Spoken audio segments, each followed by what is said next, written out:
In today's show, I'm looking at usage and I'm looking at minutes. I've talked about how these things can correlate really highly with fantasy value in some specific cases.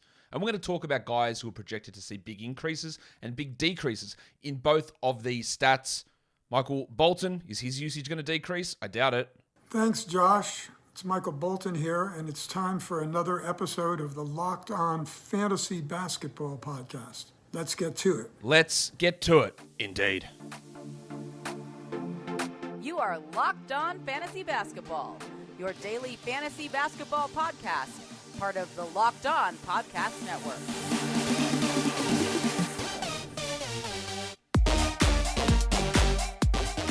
Hello and welcome to the Locked On Fantasy Basketball Podcast, brought to you by Basketball Monster. My name is Josh Lloyd, and I am the lead fantasy analyst at basketballmonster.com and at Yahoo Sports Australia. And you can find me on Twitter, as always, at redrock_bball, and on Instagram at Locked On Fantasy Basketball. Thank you for making Locked On Fantasy Basketball your first listen every day. We are free and available on all platforms.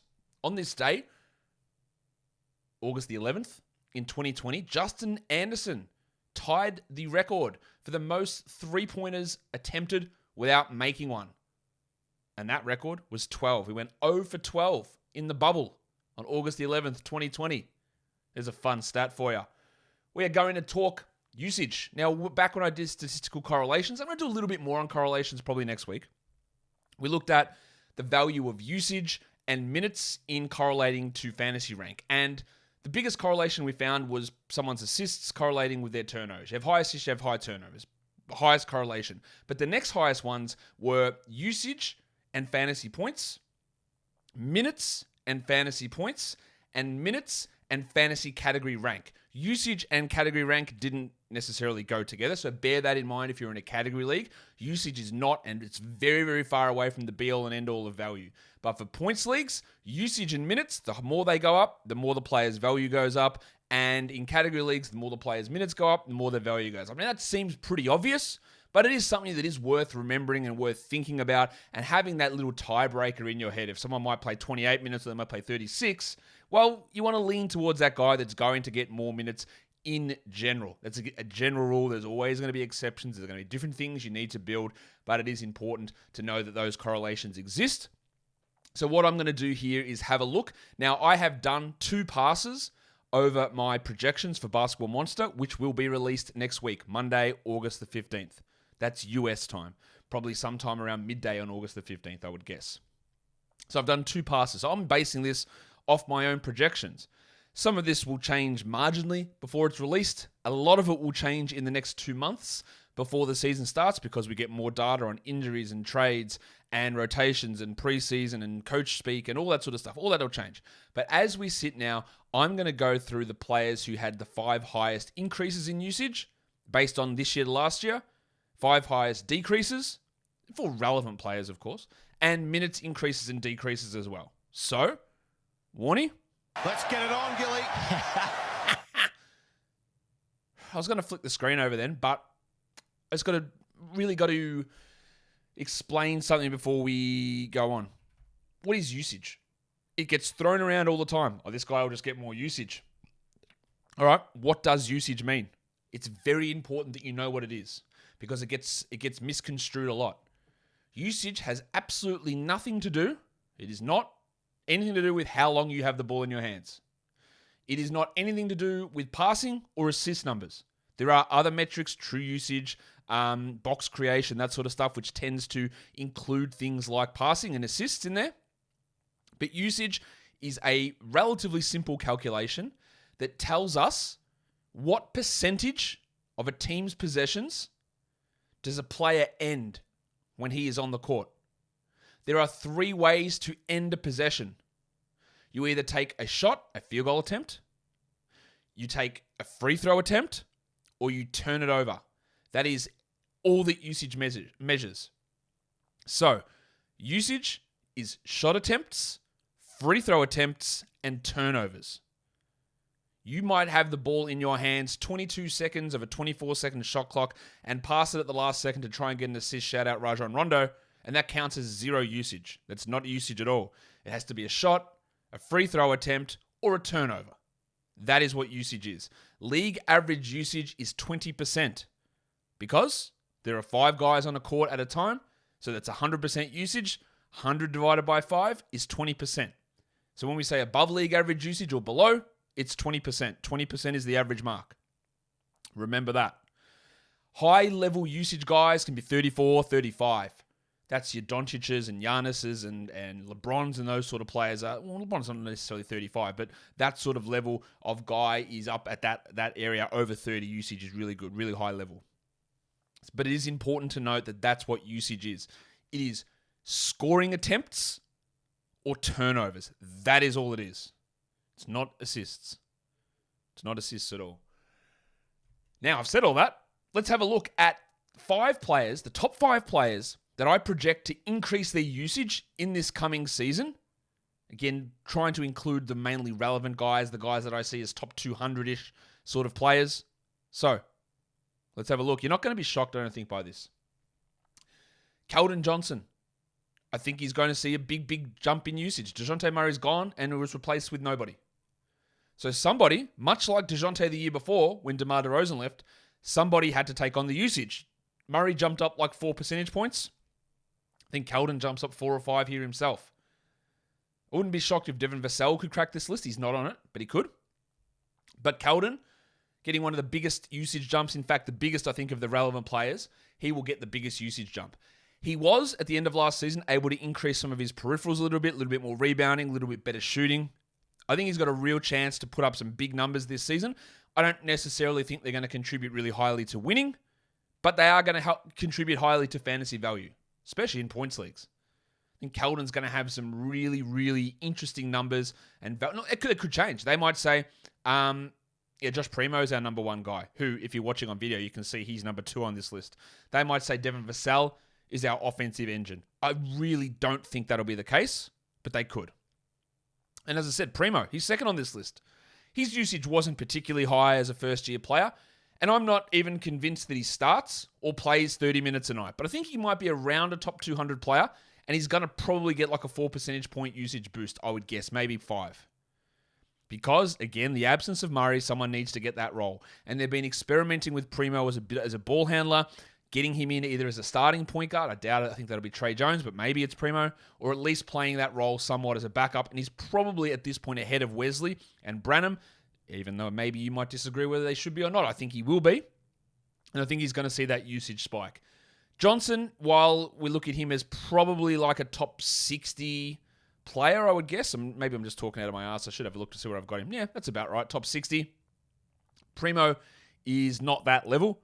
He's not around that area. And if I have a look at where I have Primo in like a points league, he's like 193rd. So he is probably going to see some sort of usage spike. But is it enough to make him draftable outside of a last pick flyer?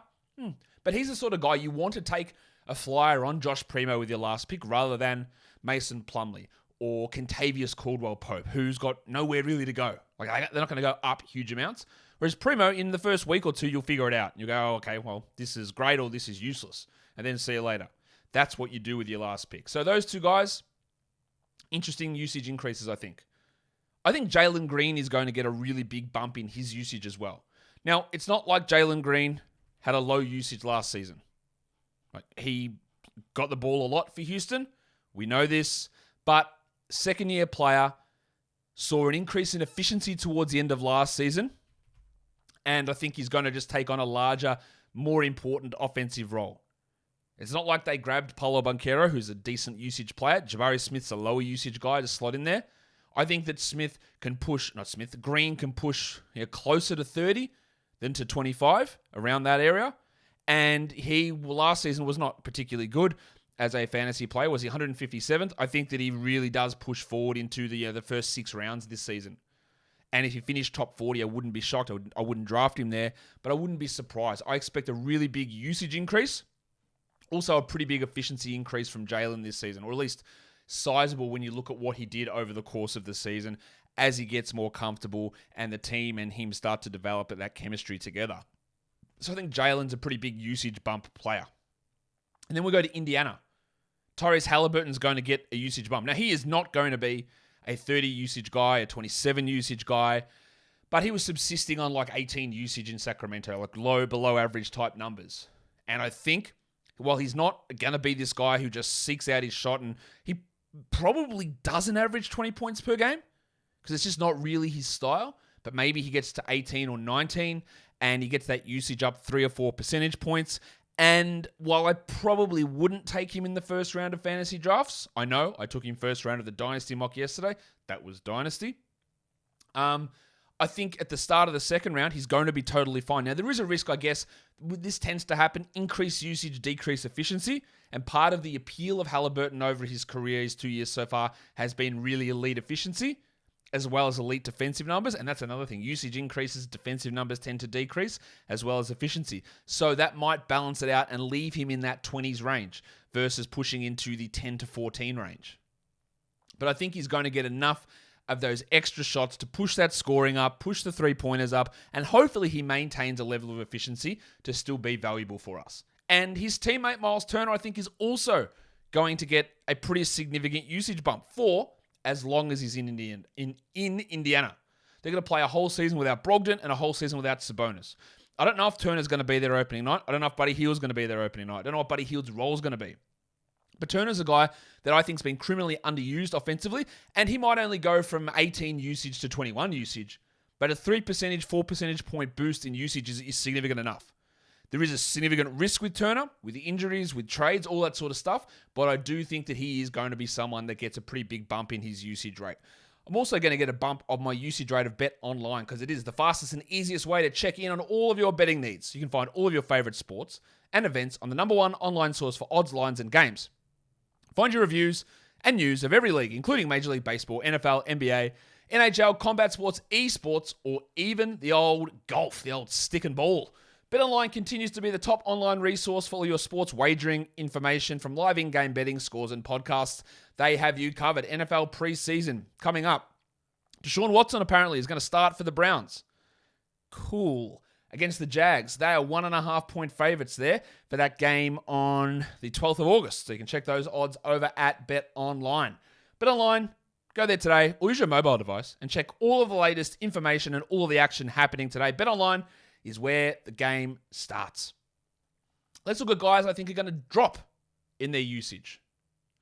Does that mean that you want to drop them in your fantasy rankings? Well, for points leagues, probably. For category leagues, maybe. I think Paul George is going to get a usage drop. Now, this is not a surprise. Kawhi Leonard returns. All right, there's the simple answer. So Paul George, who had a gigantic usage last season, we'll see that fall off. He also suffered a lot in terms of his efficiency drop last season, so that should bump back up. And I still think George is being a little bit underrated. I still think that he is a second-round player, probably middle to top half of the second round versus back end. But people will be really like, man, I'm never drafting him. He can't stay healthy. And he's had health issues. I do not expect Paul George to tear an elbow ligament again. That's just me. I just don't expect these things to happen. And as we've seen again with injury correlation shows, prior year's injuries do not mean that you get injured the next year. Or prior games, there are individual circumstances where we have to have worry about that. But freak, weird injuries are not something that bothers me. Anyway, George had a usage last season of 35%. I think that's dropping probably. The last time he played with Kawhi, he was at 30.5. And I think we get to that level, if not a little bit lower. I think Jeremy Grant's going to get a big usage drop as well. He was completely overtasked in the #1 role in Detroit.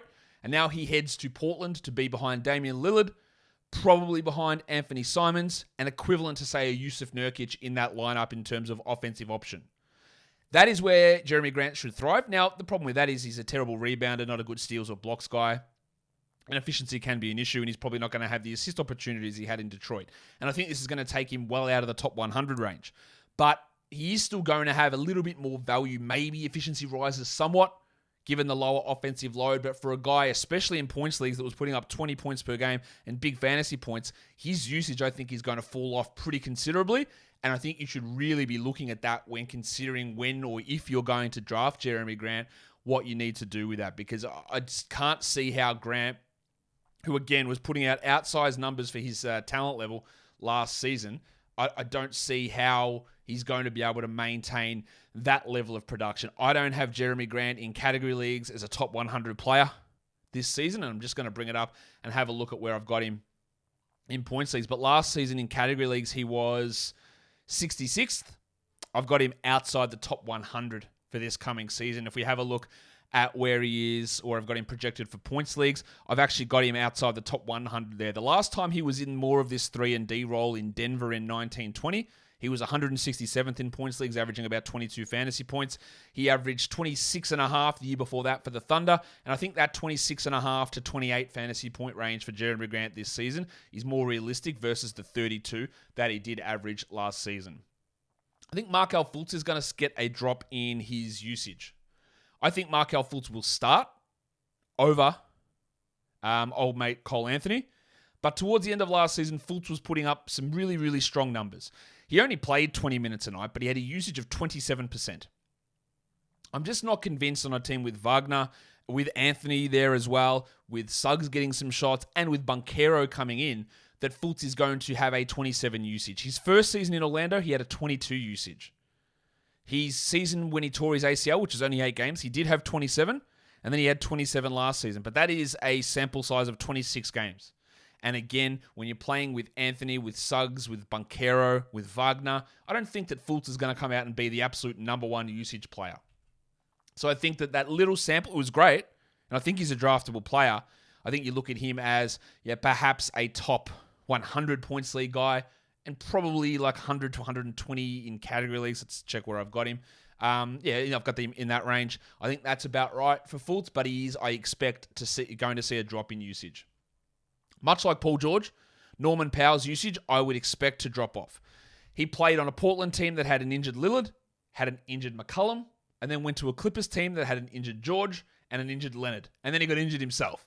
And now he's got to battle with Paul George, Kawhi Leonard, Marcus Morris, John Wall, Reggie Jackson. I think it's going to be really tough to expect him to put up the sort of usage numbers that he did last season. I don't have him as a top 100 player this year. He does get by on good efficiency, but when the usage and minutes might fall, and I think they will, we did the Clippers preview the other day, and our guest Darian didn't think that he would start. When you don't get really rebounds or assists or big steals or blocks or great volume, or you don't get to the line huge amounts, it's going to be a problem. He had a usage of 24 last season. That bumped as he went to the Clippers when all those players were out. But I think that back in his time in Toronto, like his last three seasons in Toronto, usage of 19, 21. And in 22, his first season in Portland. And then last season to 24, and it spiked even further as the season went on. So I think we're going to drop back to that 20, 21 sort of area for Storm and Norman Powell. And then the big fella, Jonas Valanciunas. Jonas Valanciunas. He was great last season, but we just kept thinking, what happens when Zion returns? And of course, Zion did not return. So we never got to see what that means for Jonas.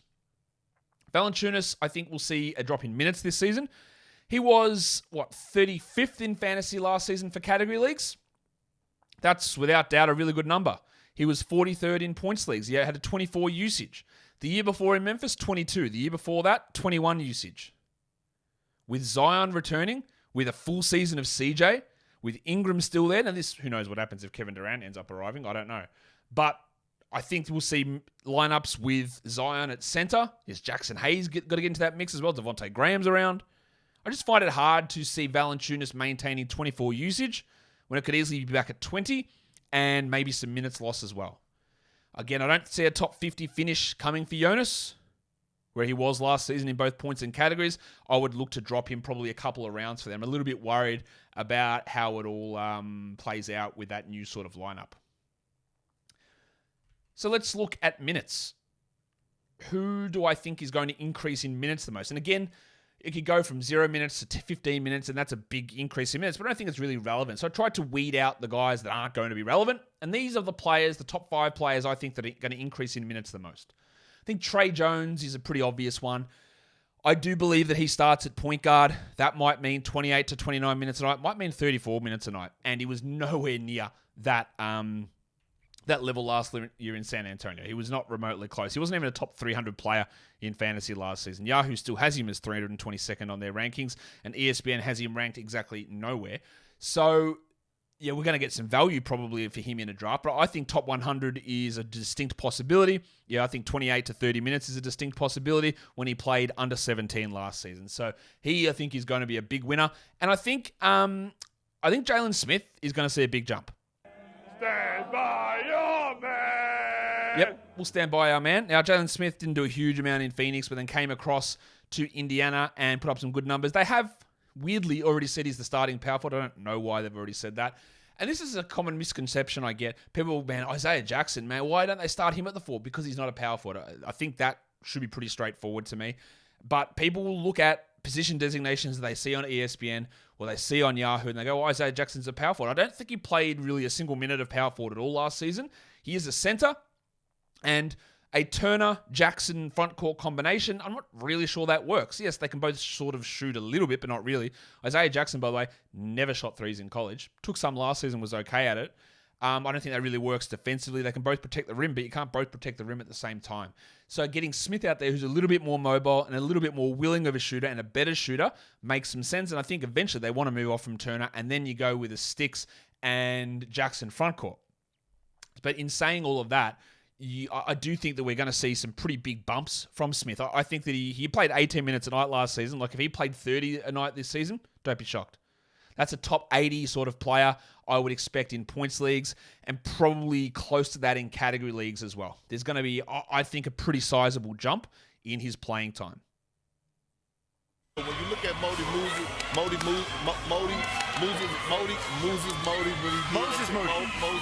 I'm not sure if Modi Muzi is going to be a relevant fantasy player this season. He might not be. But I do think with the absence of Gaz Payton, the absence of guys up the rotation like Damian Lee and Otto Porter, there's going to be a need for him to be a regular rotation guy. He played 12 minutes a night in 52 games last season. I think he gets over 20. If he played 25, I wouldn't be surprised. I'm not expecting it, but I wouldn't be surprised. But I don't think he's necessarily going to crack the top 200 in fantasy ranks, but there is a possibility. And he's going to be an interesting stream guy for DFS, for prop betting, that sort of stuff on nights if Steph is out or Clay is out. Now, Poole gets the big boost there, but there might be nights that both Steph and Clay are out, and you get a Poole Moody starting backcourt. Moody, I think, is a guy who's got tremendous versatility. He can work in a low usage role as a spot-up shooter, but if they need him to be a high usage guy, he can do that as well. I think he can defend. I think he can handle the ball. He's a guy I really, really like. The situation's not ideal for him in terms of immediate production, but I'd expect a pretty significant leap in what Moody does this season. Another second-year guy, Trey Murphy. Murphy, I think, inexplicably was just out of the rotation in New Orleans. I can't wait to talk to Jake Madison when I do the Pelicans preview about Trey Murphy and why he wasn't used last season. There are plenty of Pelicans people, and I think Jake's one of them, who think he might actually be a part of the closing lineup this season. I think he's going to play in excess of 20 minutes a game, and that's also going to impact Valanciunas because they'll go with a Murphy-Zion front court versus a Zion-Valanciunas front court. He's a great shooter. I think he can really develop some more off-ball work or even mid-range game. I think he can defend really well, Trey. I think his 14 minutes a game are going to push to 20 at least and probably a little bit more. And if he ended up playing 29 minutes a game, it wouldn't be the biggest shock for me. It wouldn't be the biggest shock. Now, the next guy on this list is someone I talked about earlier who I thought would decrease usage, but he's going to increase minutes as well, and that's Markelle Fultz. He only played 20 minutes a night last season. He had that big usage, but I think he's going to be the starting point guard, and that might mean 31 minutes a night, 32 minutes a night. It might also mean 28, but I'm pretty sure it's not going to mean 20. So he is going to see more playing time, I believe, and he is going to see lower usage, I believe. That's still going to make him useful as a fantasy guy and a draftable player, but often those things, especially when you're pushing into a starting lineup with different offensive options around, they go hand in hand. You can increase minutes, but decrease usage. That's how those things work. And we've talked about Fultz enough, but I think he is going to see an increase in his minutes. And I think he will be this. Again, I've got to talk to Phil from Locked On Magic about this. I think he'll be their starting point guard. In terms of minutes decreases, well, I don't really know where Kobe White fits on the Bulls. He probably needs a trade, and me and Matt talked about this on the Dynasty mock draft yesterday. But their backcourt is Lonzo Ball and Zach LaVine. Their backups are Ayo Dosunmu and Alex Caruso. So where does Kobe White fit in? Because the next guard is maybe Goran Dragic. I don't know that Kobe White plays on this team. Outside of injuries, he might be their sixth guard. And I just don't think he's going to play. He's definitely lost tons of appeal fantasy-wise. He wasn't the guy that had the greatest fantasy profile anyway, but he's lost tons of appeal. But maybe he is a guy that finds a home on a new team. His teammate, Javonte Green, I think he's going to lose a lot of playing time as well. Green played a lot last season, probably some would say too much. I think he played 24 minutes a night. I don't see it. If the team is healthy, and maybe they're not, but with a healthy Lonzo, an addition of Dragic, a backup center in Andre Drummond who's going to get some minutes, Green was just getting tons of playing time, 23 minutes a night. I don't see how that's happening. Not that he's a good fantasy option, but he played a lot. And I just don't see... And, Pat Williams is back as well. So Green is just not going to play those minutes. Terrence Mann played almost 29 minutes a game last season for the Clippers. Barring catastrophe, it's just not going to happen. I don't see how. You've got Paul George probably not playing just 31 games. Kawhi Leonard playing more than 0 games. A full season of Norman Powell. An addition of John Wall. Marcus Morris playing probably more than 50 games. There just isn't the playing time for Mann to get there. He played 29 minutes a game last season. He was 161st in points leagues. I don't think he's going to be a top 200 guy, and I think he's probably going to be around 20 minutes a night. Maybe 22, depending on injuries, but definitely not pushing 30, which is where he was at last season. It's going to be really tough to get there. The next one is the diseased scrotum, Evan Fournier. And I could be wrong on this one. I don't feel that I'm wrong on White or Green or Mann. I could be wrong on Fournier. Because Tom Thibodeau, he makes poor choices. I think there's so much chatter, there's so much whisper about Quentin Grimes being highly valuable and maybe a chance to start. I think there is a massive chance that he starts. And that would mean that Fournier moves to the bench. Fournier didn't play massive minutes last season. He wasn't particularly good. And their starting lineup continued to get crushed whenever he was out there. He played 30 minutes a night. He averaged 14 points. He wasn't a top 150 points league player. He wasn't a top 100 category league guy, I don't think. Was he even a top 150 category league guy? He was 165th, so not even remotely there either. I don't think he gets 30 minutes a night. I think he gets low 20s. As Grimes and Quickly and, at least for the beginning of the season, Derrick Rose, half a season to him, it's going to be hard to justify, unless you're the most stubborn bastard in the league, Tom Thibodeau, playing him 30 minutes a night. So I could be wrong on this. Maybe this is just wishful thinking. Maybe this is just me applying the logic of a common sense modern coach to a lineup and playing someone better than the guy that for some reason you've got out there in Fournier. But that's not Thibodeau. So I could be wrong on that, but I do think that Fournier is going to drop off. And then Devontae Graham. You could make an argument that he is the third string point guard on the Pelicans. You could make an argument that maybe Dyson Daniels even takes that job away from him. Probably not, right? But at this stage, we're going to have McCollum, Jones, Ingram, Williamson, Valanciunas.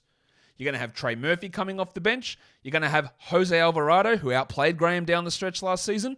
Graham's going to have some shooting value, but I think you would be surprised, and I know I was surprised to see that Graham actually played quite a bit last season. He's only 27. I think he's got 2 more years left on his deal. But he played 28 minutes a night last season. He scored 12 points, and of course he shot horribly. He had a usage under 20. But I think he's going from that 29 minutes to 20 minutes or under. As Alvarado, McCollum, Murphy, Williamson, Ingram, Hayes, Murphy, all these blokes, Jones, all take the minutes. Because think about where he realistically fits in that rotation. I don't think that the dustbuster Dyson Daniels is going to play initially, but maybe he does at some point. And Graham is the guy that's going to miss out, I would guess. So I think he's going to suffer a pretty significant drop in his overall production. That's the end of this show.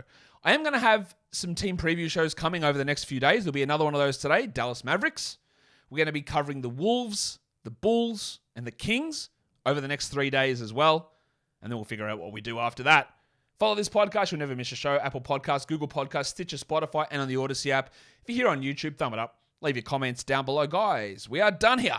Thank you so much for listening, everyone. See ya.